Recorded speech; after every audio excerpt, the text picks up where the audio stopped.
أعوذ بالله من الشيطان الرجيم. بسم الله الرحمن الرحيم. يا أيها الذين آمنوا لا تتخذوا عدوي وعدوكم أولياء تلقون إليهم بالمودة وقد كفروا بما جاءكم من الحق يخرجون الرسول وإياكم أن تؤمنوا بالله ربكم إن كنتم خرجتم جهادا في سبيلي وابتغاء مرضاتي تسرون إليهم بالمودة وأنا أعلم بما أخفيتم وما أعلنتم ومن يفعله منكم فقد ضل سواء السبيل. إن يثقفوكم يكونوا لكم أعداء ويبسطوا إليكم أيديهم وألسنتهم بالسوء وودوا لو تكفرون. لن تنفعكم أرحامكم ولا أولادكم يوم القيامة يفصل بينكم والله بما تعملون بصير.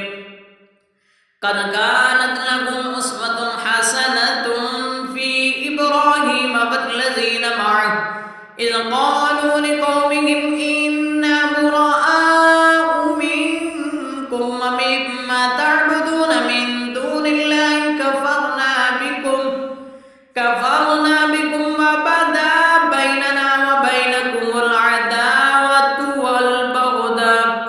وبدا بيننا وبينكم العداوة والبغضاء أبدا حتى تؤمنوا بالله وحده إلا قول إبراهيم لأبيه لأستغفرن لك وما أملك لك من الله من شيء. ربنا عليك توكلنا وإليك أنبنا وإليك المصير. ربنا لا تجعلنا فتنة للذين كفروا واغفر لنا ربنا إنك أنت العزيز الحكيم. لقد كان لكم فيهم أسوة حسنة لمن كان يرجو الله واليوم الآخر ومن يتول فإن الله هو الغني الحميد. عسى الله أن يجعل بينكم وبين الذين عاديتم منهم مودة والله قدير والله غفور رحيم. لا ينهاكم الله عن الذين لم يقاتلوكم في الدين ولم يخرجوكم من دياركم أن تبروهم وتقسطوا إليهم إن الله يحب المقسطين. إنما ينهاكم الله عن الذين قاتلوكم في الدين وأخرجوكم من دياركم وظاهروا على إخراجكم أن تولوهم ومن يتولهم فأولئك هم الظالمون. يا أيها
ذهبت أزواجهم مثل ما أنفقوا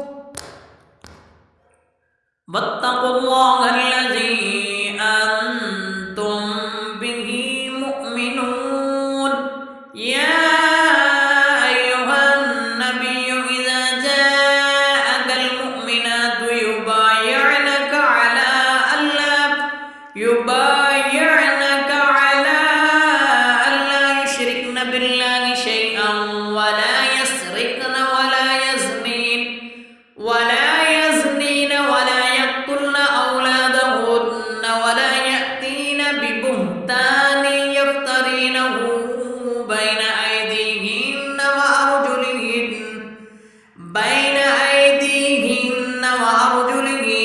ولا يعصينك في معروف